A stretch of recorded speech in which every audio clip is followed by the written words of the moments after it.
एक बार देव और दानव के बीच युद्ध शुरू होने पर वे दोनों एक दूसरे को मारने की इच्छा से ब्रह्मा जी के पास जाकर बोले, भगवान, हम दोनों के आपसी कलह में कौन सा पक्ष जीतेगा? यह सुन भगवान ब्रह्मा जी बोले, जिस पक्ष की तरफ से राजा रजी शस्त्र धारण कर युद्ध करेगा, उसी पक्ष की जीत होगी। तब दैत्यों ने जाकर रजी से अपनी सहायता के लिए प्रार्थना की। इस पर रजी बोले, यदि देवताओं से युद्ध जीत जाने के बाद यदि मुझे आप लोग इंद्र मानो, तब आपके पक्ष में लड़ सकता हूँ। यह सुनकर दैत्यों ने कहा, हम एक बार कहकर फिर उसके विरुद्ध दूसरी तरह का आचरण नहीं करते। हमारे इंद्र तो प्रहलाद जी हैं और उन्हीं के लिए हमारा यह संपूर्ण उद्योग है।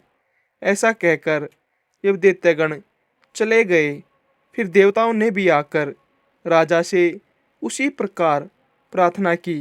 तब राजा ने उनके सामने भी वही प्रस्ताव रखा। देवताओं ने उसका प्रस्ताव स्वीकार कर लिया। अतः रजी ने देवसेना की सहायता करते हुए अनेक महान अस्त्रों से दैत्यों की संपूर्ण सेना नष्ट कर दी। तदंतर शत्रु पक्ष को जीत लेने पर देवराज इंद्र ने रजी के दोनों चरणों को अपने मस्तक से लगाकर कहा, भय से रक्षा करने और अन्न दान देने के कारण आप हमारे पिता हैं। आप संपूर्ण लोकों में सर्वोत्तम हैं, क्योंकि मैं त्रिलोक के अंदर आपका पुत्र हूँ। यह सुनकर राजा ने हंसकर कहा, चल, ऐसा ही सही। शत्रु पक्ष की भी नाना प्रकार की चाटुवाक्य युक्त अनुन्य विनय का अतिक्रमण करना उचित नहीं होता।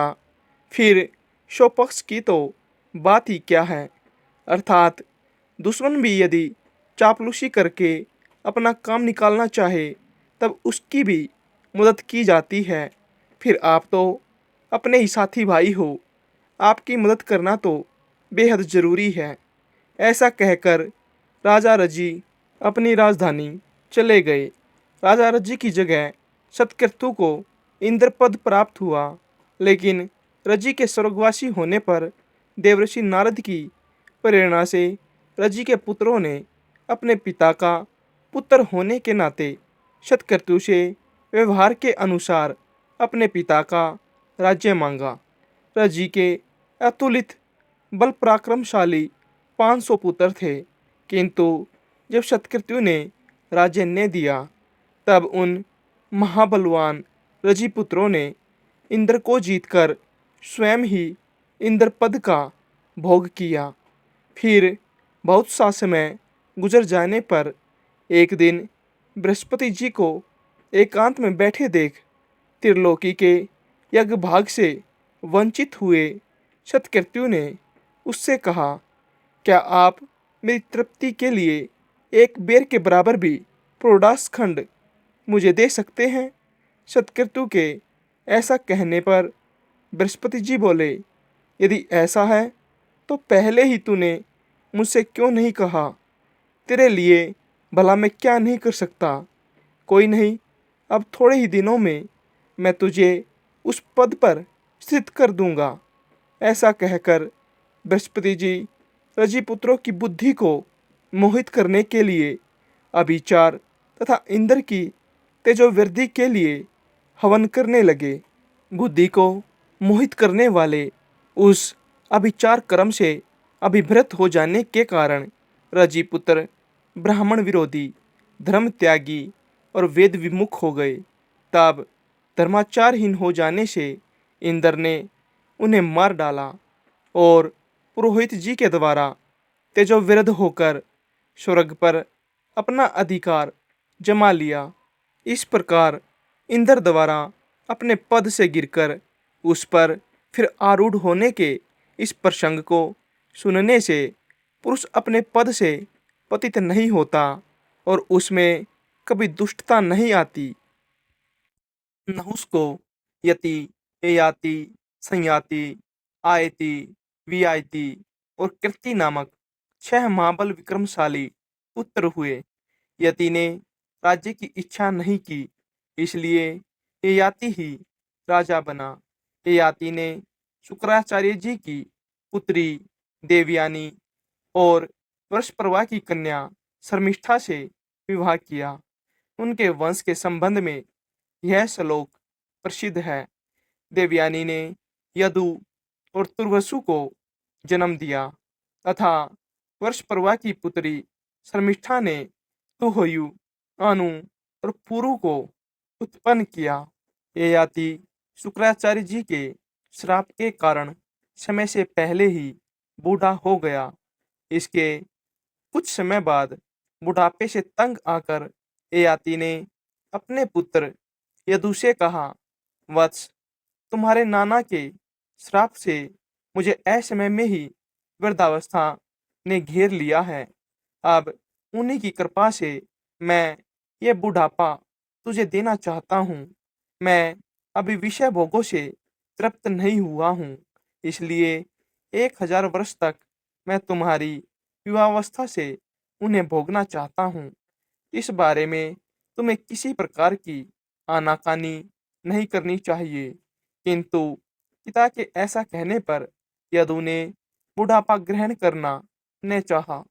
तब ययाति ने उसे श्राप दिया कि तेरी संतान राज्य पद के योग्य न होगी। फिर राजा ययाति ने तुर्वस, दुर्हयु और अनु से भी अपनी जवानी के बदले बुढ़ापा लेने को कहा, लेकिन उन्होंने भी अपनी जवानी देने से मना कर दिया। फिर उनको भी उनके पिता ययाति ने यही श्राप दिया कि तुम्हारी संतान राज्य पद के योग्य न होगी। अंत में शर्मिष्ठा के सबसे छोटे पुत्र पुरु से भी वही बात कही। तब उसने अति नम्रता और आदर के साथ पिता को प्रणाम करके उदारता पूर्वक कहा, यह तो हमारे ऊपर आपका महान अनुग्रह है। ऐसा कहकर पुरु ने अपने पिता की वृद्धावस्था ग्रहण कर उसे अपना यौवन दे दिया। राजा ययाति ने पुरु का यौवन लेकर समय अनुसार प्राप्त हुए यथेच्छ विषयों को अपने उत्साह के अनुसार धर्मपूर्वक भोगा और अपनी प्रजा का भली प्रकार पालन किया। फिर विषुवाची और देवयानी के साथ विविध भोगों को भोगते हुए मैं कामनाओं का अंत कर दूंगा, ऐसा सोचते सोचते रोजाना भोगों के लिए उत्कंठित रहने लगे। भोगों को लगातार भोगते रहने से उन कामनाओं को अत्यंत प्रिय मानने लगे। तदुपरांत उन्होंने इस प्रकार अपना उद्गार प्रकट किया, भोगों की तृष्णा उनके भोगने से कभी शांत नहीं होती, बल्कि व्यर्थ आहुति से अग्नि के समान वह बढ़ती ही जाती है। संपूर्ण पृथ्वी पर जितने भी धान्य, यव, सुवर्ण, पशु और स्त्रियां हैं, वे सब एक मनुष्य के लिए भी संतोषजनक नहीं है। इसलिए तृष्णा को सर्वथा त्याग देना चाहिए। जिस समय कोई पुरुष किसी भी प्राणी के लिए पापमयी भावना नहीं करता, उस समय उस समदर्शी के लिए सभी दिशाएं सुखमयी हो जाती है। दुर्मतियों के लिए, जो अत्यंत दुस्तज्य है, तथा वृद्धावस्था में भी जो स्थिर नहीं होती, बुद्धिमान पुरुष उस तृष्णा को त्याग कर सुख से परिपूर्ण हो जाता है। अवस्था के जीर्ण होने पर बाल और दांत तो जीर्ण हो जाते हैं, किंतु जीवन और धन की आशाएं उसके जीर्ण होने पर भी जीर्ण नहीं होती। विषयों में आसक्त रहते हुए मुझे 1000 वर्ष बीत गए, फिर भी नित्य ही उनमें मेरी कामना होती है।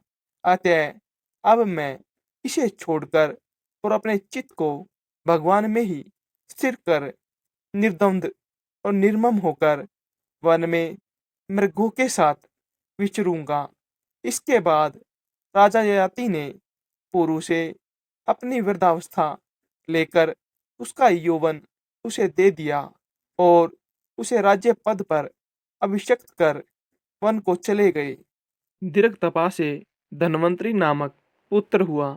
इस धन्वंतरी के शरीर और इंद्रियां जरा आदि विकारों से रहित थी और सभी जन्मों में धन्वंतरी संपूर्ण शास्त्रों को जानने वाला था। पूर्व जन्म में भगवान नारायण ने उसे यह वर दिया था कि काशीराज के वंश में उत्पन्न होकर तुम संपूर्ण आयुर्वेद को 8 भागों में विभक्त करोगे और यज्ञ भाग के भोक्ता होगे। कुशाम्ब ने इस इच्छा से कि मुझे इंद्र के समान पुत्र हो, ऐसा सोचकर तपस्या की। उसके कठिन तप को देखकर इंद्र ने सोचा, क्यों न मैं ही इनके घर पुत्र रूप में जन्म ले लूं, ताकि कोई दूसरा बल में मेरे बराबर न हो। ऐसा सोच इंद्र ने कुशाम्ब के घर पुत्र रूप में जन्म लिया। उसका नाम गादी रखा गया। फिर गादी के घर सत्यवती नामक कन्या ने जन्म लिया। सत्यवती के जवान होने पर भृगु के पुत्र रचिक ने सत्यवती से विवाह करना चाहा। गादी ने रचिक के गुस्सेल चेहरे और बूढ़ी देह को देखकर उसे अपनी कन्या न देने की इच्छा से कन्या के बदले चंद्रमा के समान कांतिमान और पवन के तुल्य वेगवान 1000 श्यामवर्ण घोड़े मांगे। फिर रचिक ने अश्व तीरथ से उत्पन्न हुए वैसे ही 1000 घोड़े गादी को वरुण से लेकर दे दिए। फिर रचिक ने सत्यवती से विवाह कर लिया। कुछ समय बाद उन्होंने संतान की कामना से सत्यवती के लिए चरु यज्ञीय खीर तैयार किया और एक दूसरा चरु उसकी माँ के लिए भी बनाया, ताकि उसे एक क्षत्रिय श्रेष्ठ पुत्र की प्राप्ति हो। अलग अलग यज्ञीय खीर यानी चरु माँ और बेटी को देकर उन्हें सही तरह समझाते हुए कि ये माँ के लिए है और ये बेटी के लिए, इनका तुम यथोचित उपयोग करना। ऐसा कहकर महर्षि ऋचिक वन चले गए। उनका उपयोग करते समय सत्यवती की माँ ने उससे कहा, बेटी, सभी अपने लिए ही सबसे अधिक गुणवान पुत्र चाहते हैं। अपनी पत्नी के भाई के गुणों में किसी की भी विशेष रुचि नहीं होती। इसलिए तू अपनी खीर मुझे दे दे और मेरी खीर तू खा ले, क्योंकि मेरे पुत्र यानी तेरे भाई को संपूर्ण भूमंडल का पालन करना होगा, जबकि तेरे पुत्र ब्राह्मण कुमार को बल, वीर्य तथा संपत्ति आदि से लेना देना ही क्या है। ऐसा सुनकर सत्यवती ने अपनी खीर अपनी माँ को दे दी और उसकी खुद खा ली। वन से लौटने पर ऋचिक ने सत्यवती को देखकर कहा, अरे पापिनी, तूने ऐसा क्या अकार्य किया है जिससे तेरा शरीर ऐसा भद्दा दिखाई दे रहा है। जरूर तूने अपनी माँ के चरु का उपयोग किया है, जो तूने ठीक नहीं किया। मैंने उसमें संपूर्ण ऐश्वर्य, पराक्रम, शूरता और बल की संपत्ति का आरोपण किया था तथा तेरे में शांति, ज्ञान, तितिक्षा आदि संपूर्ण ब्राह्मणोचित गुणों का समावेश किया था। अब उसका असर उल्टा होगा। तुझे ब्राह्मण की बजाय अति भयानक अस्त्र शस्त्रधारी, पालन कर्म में तत्पर, क्षत्रिय के समान आचरण वाला पुत्र होगा और तेरी माँ को शांति प्रिय, ब्राह्मणाचार युक्त पुत्र होगा। ये सुनते ही सत्यवती ने ऋचिक के चरण पकड़ लिए और प्रणाम करके कहा, भगवान, अज्ञानवशी मैंने ऐसा किया है, अतः प्रसन्न होइए और कुछ ऐसा कीजिए जिससे मेरा पुत्र क्षत्रिय आचरण वाला न हो, भले ही पौत्र ऐसा हो जाए। उसके बाद सत्यवती की माँ ने विश्वामित्र को जन्म दिया और सत्यवती ने जमदग्नि को जन्म दिया। फिर सत्यवती कौशिकी नामक नदी बन गई।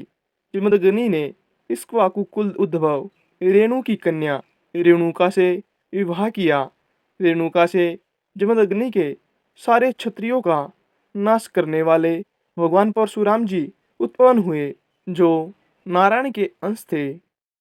सुहोत्र के पुत्र जहनु ने अपनी संपूर्ण यज्ञशाला को गंगा जल से डूबा हुआ देख गुस्से से लाल आंखें कर भगवान यज्ञ पुरुष को परम समाधि के द्वारा अपने में स्थापित कर संपूर्ण गंगा जी को पी लिया।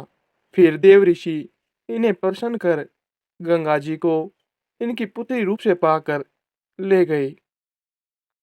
भगवान, आपने सूर्यवंशीय राजाओं का वर्णन तो कर दिया, अब मैं संपूर्ण चंद्रवंशीय भूपतियों का वृतांत भी सुनना चाहता हूँ, जिन स्थिर कीर्ति महाराजाओं की संतति का सुयश आज भी गान किया जाता है। हे ब्रह्मन, प्रसन्न मुख से आप उन्हीं का वर्णन मुझसे कीजिए। हे मुनि शार्दुल, परम तेजस्वी चंद्रमा के वंश का क्रमशः श्रवण करो, जिसमें अनेकों विख्यात राजा लोग हुए हैं। यह वंश नहुष, ययाति, कार्तवीर्य और अर्जुन आदि अनेकों अति बल पराक्रमशील, कांतिमान, क्रियावान और सद्गुण संपन्न राजाओं से अलंकृत हुआ है। सुनो, मैं उसका वर्णन करता हूँ। संपूर्ण जगत के रचिता भगवान नारायण के नाभि कमल से उत्पन्न हुए भगवान ब्रह्मा जी के पुत्र अत्रि प्रजापति थे। अत्रि का पुत्र चंद्रमा हुआ।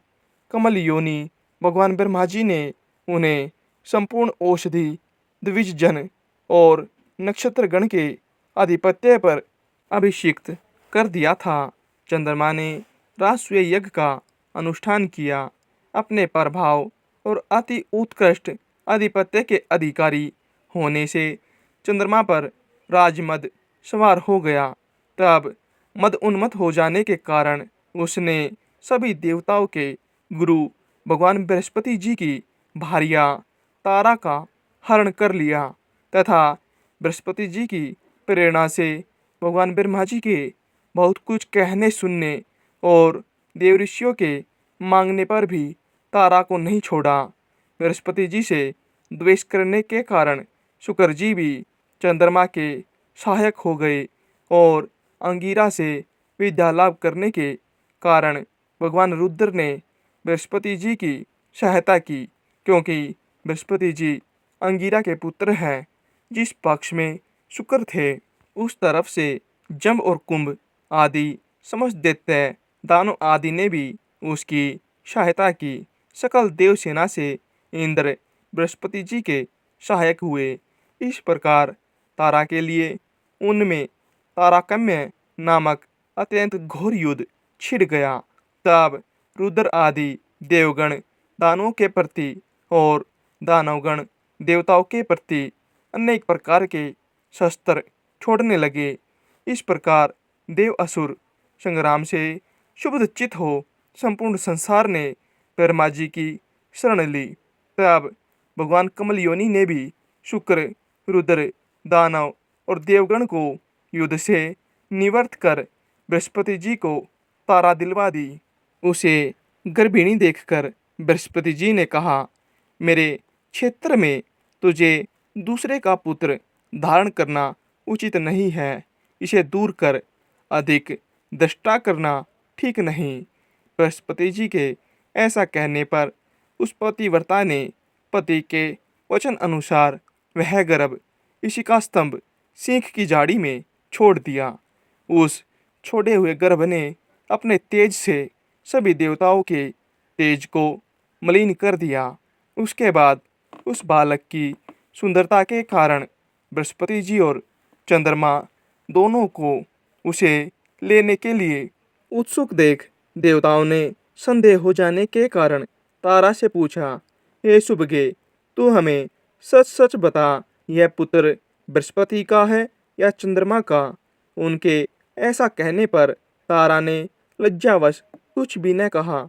जब बहुत कुछ कहने पर भी तारा ने देवताओं से कुछ न बोली, तब वह बालक अपनी माँ को शाप देने के लिए उद्यत होकर बोला, अरे दुष्टा माँ, तू मेरे पिता का नाम क्यों नहीं बतलाती?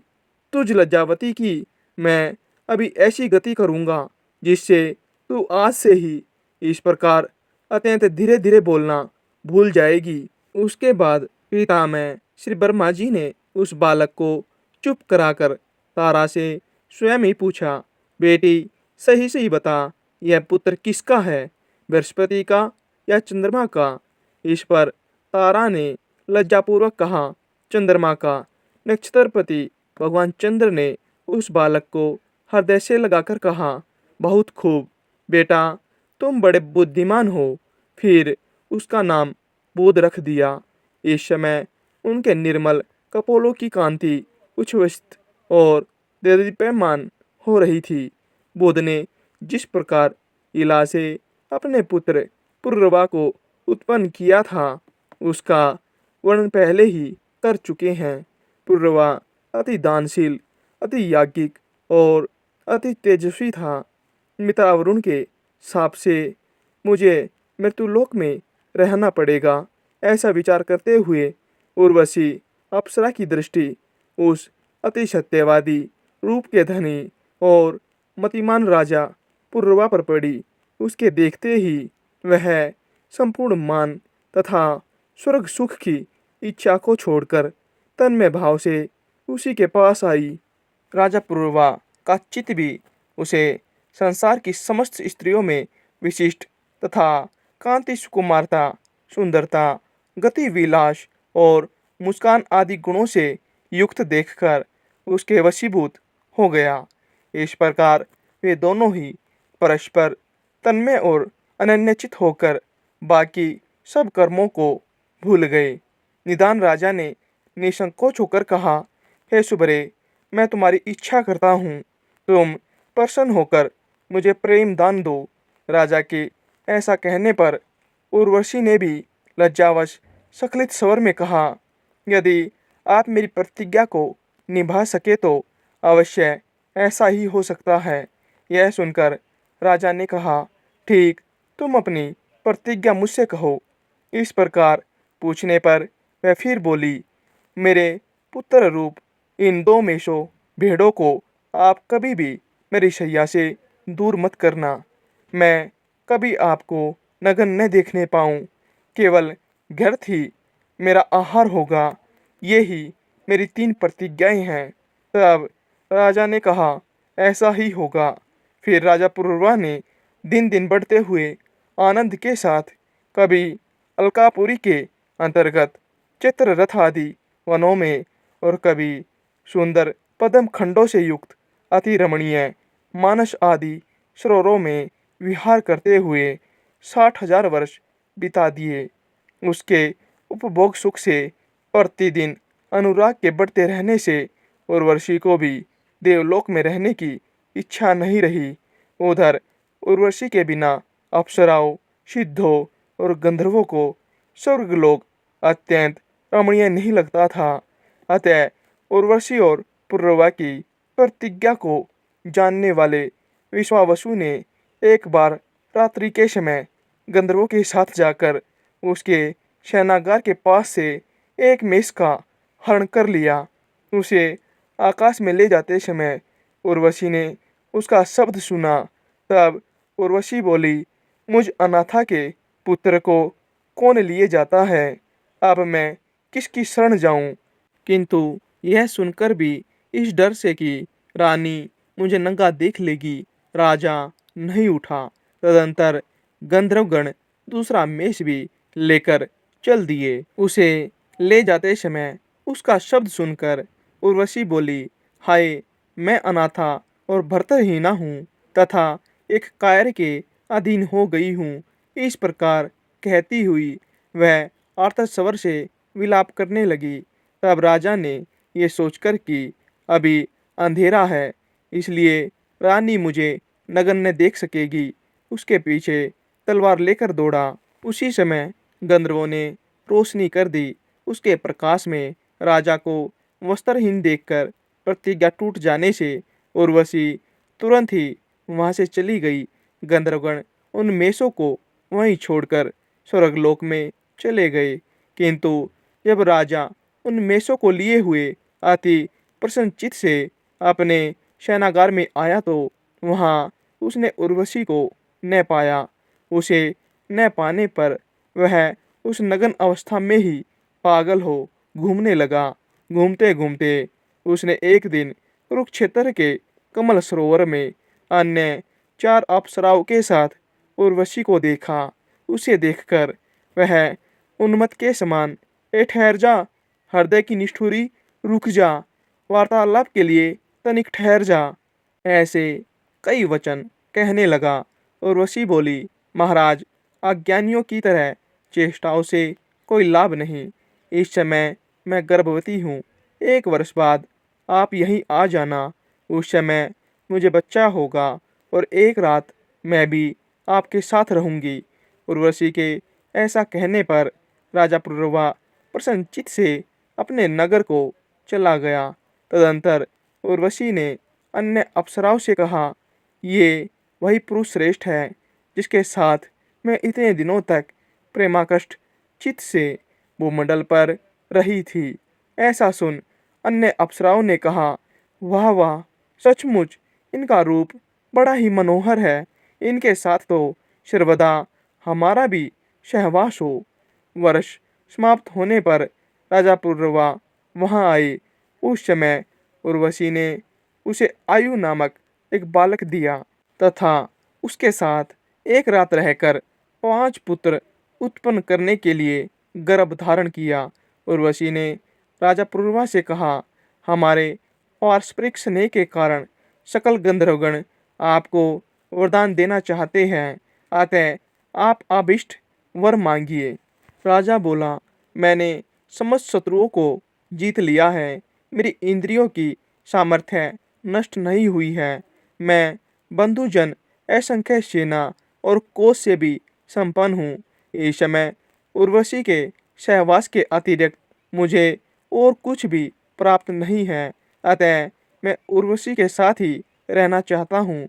राजा के ऐसा कहने पर गंधर्वों ने उसे एक अग्निशथली अग्नियुक्त पात्र देकर कहा, इस अग्नि के वैदिक विधि से गर्भापत्य, आहवनीय और दक्षिणा अग्नि रूप 3 भाग करके इसमें उर्वशी के सहवास की कामना से भली भांति यजन करो तो अवश्य ही तुम अपना अभीष्ट प्राप्त कर लोगे। गंधर्वों के ऐसा कहने पर राजा उस अग्निशथली को लेकर चल दिए। मार्ग में वन के अंदर उन्होंने सोचा, ओह, मैं कैसा मूर्ख हूँ। मैंने ये क्या किया जो इस अग्निशथली को तो ले आया और उर्वशी को तो नहीं लाया। ऐसा सोचकर उस अग्निशथली को वन में ही छोड़कर वे अपने नगर में चले आए। आधी रात बीत जाने के बाद नींद टूटने पर राजा ने सोचा, उर्वशी की सनिधि प्राप्त करने के लिए ही गंधर्वों ने मुझे वह अग्निशथली दी थी और मैंने उसे वन में ही छोड़ दिया, अतः मुझे उसे लाने के लिए जाना चाहिए। ऐसा सोचकर वे वहां गए, किंतु उसे वह शथली वहां नहीं दिखी। अग्निशथली के स्थान पर राजा पुरुरवा ने एक समीगर्भ पीपल के वृक्ष को देखकर सोचा, मैंने यही तो वह अग्निशथली फेंकी थी। वह शथली ही समीगर्भ पीपल हो गई है। अतः इस अग्नि रूप अश्वत्थ को ही अपने नगर में ले जाकर इसकी अरणी बनाकर उससे उत्पन्न हुई अग्नि की ही उपासना करूं। ऐसा सोचकर राजा उस अश्वत्थ को लेकर अपने नगर में आए और उसकी अरणी बनाई। तदंतर उन्होंने उस काष्ठ को एक एक उंगल करके गायत्री मंत्र का पाठ किया। उसके पाठ से गायत्री की अक्षर संख्या के बराबर एक एक अंगुल की अरणियाँ हो गई। उनके मंथन से तीनों प्रकार की अग्नियों को उत्पन्न कर उनमें वैदिक विधि से हवन किया। फिर उर्वशी के सहवास रूप फल की इच्छा की। तदंतर उसी अग्नि से नाना प्रकार के यज्ञों का यजन करते हुए उन्होंने गंधर्वलोक प्राप्त किया और फिर उर्वशी से उसका वियोग न हुआ। पूर्व काल में एक ही अग्नि थी, उस एक से ही इस मनवंतर में 3 प्रकार की अग्नियों का प्रचार हुआ।